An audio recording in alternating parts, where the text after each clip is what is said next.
అబ్బో ఇక్కడ కేజీ చీరలు కొంటే అర కేజీ చీరలు ఫ్రీ అంట. మంగళ్య షాపింగ్ మాల్ కేజీల్లో సేల్ టన్నుల్లో ఆనందం. ఇక ఆంధ్రప్రదేశ్ లో సంచలనంగా మారిన Sai Krishna lockup death case రోజుకో మలుపు తిరుగుతోంది. ఇప్పుడు ఈ లాకప్ డెత్ కేసులో సిట్ కీలక ప్రకటన చేస్తుంది.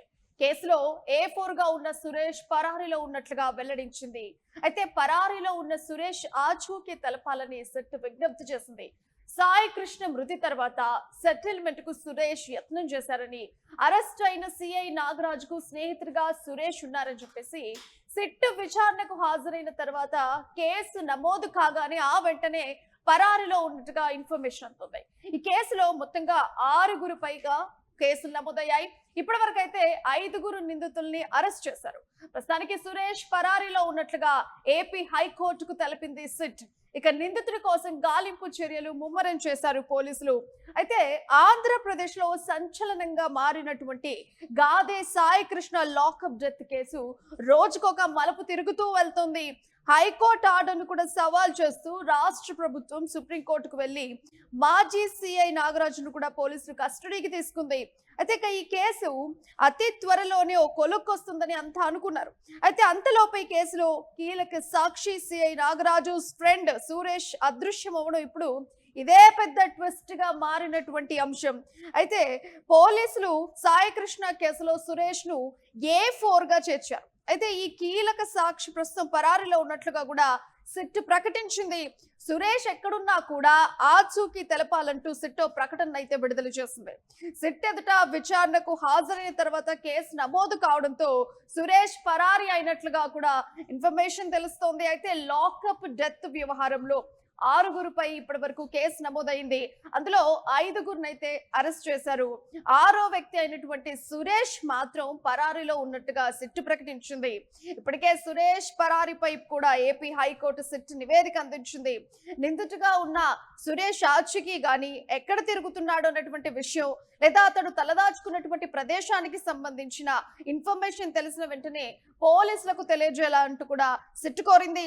అయితే పరారీలో ఉన్న నిందితుడికి ఆశ్రయం కల్పించినా కూడా, ఎక్కడైనా దాచిపెట్టినా కూడా, సహాయం చేసినా కూడా చట్టరీత్యా నేరం అని చెప్పేసి వారిపై కూడా చర్యలు తీసుకుంటామంటూ కూడా పోలీసులు చెప్పినటువంటి పరిస్థితి కనిపిస్తుంది. సురేష్ ఎక్కడున్నా సరే ఆయన ఆచూకీ తెలిస్తే వెంటనే పోలీసులకు ఇన్ఫర్మేషన్ అందించాలని చెప్పేసి పోలీసులు చెప్తున్నటువంటి మాట.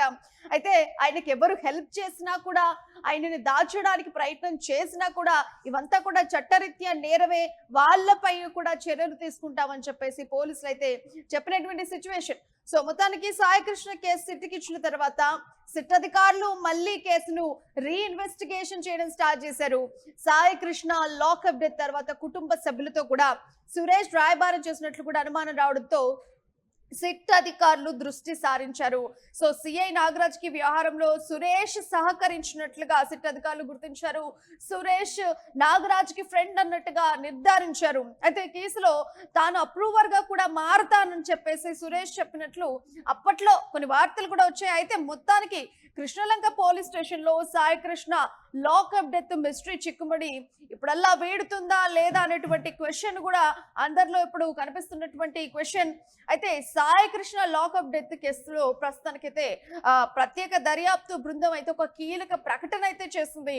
ఈ కేసులో A4 గా ఉన్నటువంటి సురేష్ ప్రస్తుతం పరారీలో ఉన్నాడని చెప్పేసి సిట్ తెలిపింది. అంటే సురేష్ ఆచూకీ గనక ఎవరికైనా తెలిస్తే ఆ సమాచారం అందించాలని అయితే ప్రజలనైతే సిట్ కోరినట్టు సిచ్యువేషన్ కనిపిస్తుంది. సాయి కృష్ణ మరణించిన తర్వాత ఈ వ్యవహారాన్ని అంతా కూడా సెటిల్ చేయడానికి అని చెప్పేసి సురేష్ ప్రయత్నించాడు అన్నట్టుగా ఒక ఇన్ఫర్మేషన్. అయితే ఇప్పటికే అరెస్ట్ అయ్యారు సిఐ నాగరాజు. సో ఇప్పుడు ఈ సిఐ నాగరాజు అలాగే సురేష్ వీళ్ళిద్దరు కూడా ఫ్రెండ్స్ అన్నట్టుగా తేలింది. సురేష్ పరారీలో ఉన్న విషయాన్ని కూడా సిట్ అధికారులు ఆంధ్రప్రదేశ్ హైకోర్టుకు సమర్పించారు ఆ విషయాన్ని కూడా. సో మొత్తానికైతే ఈ కేసులో 6 ఇప్పటి వరకు అయితే కేసులు నమోదయ్యాయి. ఇప్పటి వరకు 5 నిందితులను అయితే పోలీసులు అరెస్ట్ చేసినటువంటి సిచ్యువేషన్ కనిపిస్తుంది. సిట్టు విచారణకు హాజరైనటువంటి సురేష్ కేసు నమోదైన తర్వాత వెంటనే ఆయన పారిపోవడంతో అతని కోసం పోలీసులు అయితే గాలింపులు ముమ్మరం చేశారు. సో మొత్తానికైతే విజయవాడ కృష్ణలంక పోలీస్ స్టేషన్ లో జరిగినటువంటి గాదే సాయి కృష్ణ డెత్ కస్టోడీలకు సంబంధించి కేసు ఈ తీవ్ర సంచలనం రేపుతోంది. ఇది రోజుకొక మలుపు తిరుగుతూ వస్తుంది, రోజుకొకరు ఇన్వాల్వ్మెంట్ ఉన్నట్టుగా ఇందులో కనిపిస్తూ వస్తుంది. మరి 6గురే ఉన్నారా, ఇంకెవరైనా ఉన్నారా అనేటువంటి విధంగా కూడా పోలీసులు ఆలోచన చేస్తా ఉన్నారు. సో మొత్తానికైతే ఇప్పటి వరకు అయితే 5గురిని అయితే అరెస్ట్ చేయడం జరిగింది.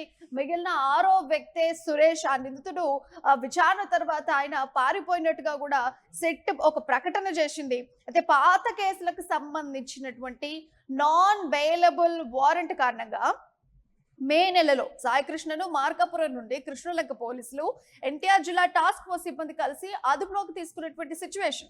అయితే సాయికృష్ణను అదుపులోకి తీసుకున్న తర్వాత రూల్స్ ప్రకారం మెజిస్ట్రేట్ ముందు అయితే హాజరుపరచకుండా స్టేషన్ లోనే వాళ్ళంతా కూడా అక్రమంగా నిర్బంధించినటువంటి సిచ్యువేషన్ అందరికీ తెలుసు. అప్పటి Krishnalanka circle inspector SSVV Nagaraju అలాగే ఇతర సిబ్బంది కూడా సాయికృష్ణపై తీవ్రమైనటువంటి 3rd డిగ్రీ పద్ధతులు ఉపయోగించి అన్ని టార్చర్ పెట్టినటువంటి సిచ్యువేషన్. ఈ క్రమంలో తీవ్ర గాయాల పాలైనటువంటి సాయికృష్ణ లాకప్ లోనే ఆయన తుది శ్వాస విడిచారు. సో సాయికృష్ణ లాకప్ లోనే చనిపోవడంతో కేసు నుంచి తప్పించుకోవడానికి పోలీసులు ఒక డ్రామా కూడా ఆడారు. అయితే సాయికృష్ణ పోలీస్ కస్టడీ నుండి తప్పించుకొని గోవా పారిపోయాడు అనేటువంటి ఒక కలరింగ్ ఇవ్వడానికి కూడా అతని మొబైల్ ఫోన్ ను ఒక జిమ్ ట్రైనర్ కి ఇచ్చి గోవా పంపించారు. స్టేషన్ లో జరిగిన దారుణం బయటపడకుండా ఉన్నందుకు కృష్ణలంక పోలీస్ స్టేషన్ లోని CCTV ఫుటేజ్ ని కూడా పూర్తిగా ట్యాంపర్ చేసి డిలీట్ చేశారు. సాయికృష్ణ మృతదేహాన్ని గుట్టు చప్పుడు కాకుండా ఒక శ్మశాన వాటికకు తరలించి గుర్తు తెలియని ఒక శవంగా చిత్రీకరించి దహనం చేశారు. ఇటీవల కృష్ణలంక పోలీస్ స్టేషన్ మేడ పైన కొన్ని ఎముకలు, బూడిద, స్టీల్ బ్రాస్లెట్ లభించడం ఒక సంచలనాన్ని అయితే సృష్టించింది. వీటికి DNA మ్యాచింగ్ పరీక్షలు కూడా జరిపారు. సో మొత్తానికైతే నిందితుల వివరాలు 6గురు నిందితుల గనక చూసుకుంటే మాత్రం ప్రధాన నిందితుడు ప్రస్తుతం రాజమండ్రి సెంట్రల్ జైల్లో రిమాండ్ లో ఉన్నాడు. సుప్రీంకోర్టు అనుమతితో సిట్ అధికారులు ఇతన్ని కస్టడీలోకి తీసుకొని సుదీర్ఘంగా విచారిస్తున్నటువంటి సిచ్యువేషన్. A2 అండ్ A3 గా కూడా head constable J Nani, Ashok వీరు కొంతకాలం పరారులో ఉండి ఆ తర్వాత వాళ్ళు వచ్చి పోలీసులకు లొంగిపోయినటువంటి సిచ్యువేషన్. తర్వాత A5, A6 గా కానిస్టేబుల్ బాబు అరువావ్ అండ్ సాంబయ్య కూడా ఉన్నారు. ఇప్పుడు A4 ఉన్నటువంటి వ్యక్తే సురేష్. ప్రస్తుతం ఈయననే ఇప్పుడు పరారిలో ఉన్నటువంటి నిందితుడు. ఇతడు CI నాగరాజుకు అత్యంత ఆప్తుడు అండ్ ఫ్రెండ్ లాగా ఇన్ఫర్మేషన్. అయితే సాయికృష్ణ చనిపోయిన తర్వాత ఆ యొక్క శవాన్ని మాయం చేయడంలో, శ్మశానానికి తరలించడంలో కీలక పాత్ర పోషించాడనేటువంటి ఆరోపణలు కూడా ఇతని మీద ఉన్నాయి. గతంలో సిట్టు విచారణకు హాజరైనటువంటి సురేష్ తనపై కేసు నమోదు కాబోతోందని తెలిసి ఆయన ప్రస్తుతం పారిపోయాడు. ఇతనికి ఆశ్రయం ఇస్తే గనక చట్టపరమైనటువంటి చర్యలు ఉంటాయని చెప్పేసి పోలీసులు హెచ్చరిస్తున్నారు ప్రస్తుతం. సో సాయికృష్ణకు స్టేషన్ లో దొంగతనంగా చికిత్స చేసిన ఒక RMP డాక్టర్ ని కూడా పోలీసులు గతంలో అరెస్ట్ చేసినటువంటి సిచ్యువేషన్ మనం చూసాం. అయితే సాయికృష్ణ తల్లి గాదే విజయలక్ష్మి తన కొడుకు అదృశ్యంపై కూడా మొదట హేబియస్ కార్పస్ పిటిషన్ దాఖలు చేయడంతోనే ఈ దారుణం అంతా కూడా ఒకసారిగా వెలుగులోకి వచ్చింది. అయితే ఈ కేసులో ఏపీ హైకోర్టులో ఒక ఊహించని మలుపు తిరుగుతూ వస్తుంది. సో సాయికృష్ణ లాకప్ డెత్ కేసులో సిట్ అయితే ప్రస్తుతానికి ఒక కీలక ప్రకటన అయితే చేసింది. సో మొత్తానికైతే ఈ కేసులో A4 గా ఉన్నటువంటి సురేష్ అయితే పరారులో ఉన్నట్లుగా వెల్లడించారు. పరారిలో ఉన్న సురేష్ ఆచూకీ తెలపాలని చెప్పేసి సిట్ విజ్ఞప్తి చేసింది. సాయికృష్ణ మృతి తర్వాత సెటిల్మెంట్లకు కూడా సురేష్ ప్రయత్నం చేశారనేటువంటి కొన్ని విషయాలు అయితే వెలుగులోకి వచ్చాయి. సో ఇక్కడ ఆల్రెడీ అరెస్ట్ అయినటువంటి A1 గా ఉన్నటువంటి CI నాగరాజుకు ఈ సురేష్ అంటే ఈ A4 లో ఉన్నటువంటి సురేష్ స్నేహితుడుగా అన్నట్టుగా ఒక ఇన్ఫర్మేషన్ అయితే సిట్టు విచారణకు హాజరైన తర్వాత ఆయన మీద కేసు నమోదు కాగానే వెంటనే సురేష్ పరారిలోకి వెళ్ళిపోయారు. ఈ కేసులో మొత్తంగా చూసుకుంటే ఇప్పటి వరకు 6గురిపై అయితే కేసులు నమోదయ్యాయి. ఇప్పటి వరకు 5గురు నిందితుల్ని అరెస్ట్ చేశారు పోలీసులు. ప్రస్తుతానికి A4 గా ఉన్నటువంటి సురేష్ పరారిలో ఉన్నట్లుగా కూడా ఏపీ హైకోర్టుకు సిట్ తెలిపింది. నిందితుడి కోసం గాలింపు చర్యలు అయితే ముమ్మరం చేశారు పోలీసులు. సో చూడాలి మరి సురేష్ ఎప్పుడు దొరుకుతాడు, ఏ విధంగా దొరుకుతాడు, మరి ఎక్కడ దాక్కున్నాడు, ఎవరు ఆయనకు ఆశ్రయం ఇచ్చారు, ఇలాంటి విషయాలంతా కూడా ఎప్పటికప్పుడు మీకు అప్డేట్ రావాలంటే మీరు చూస్తూనే ఉండాలి. It's UTV.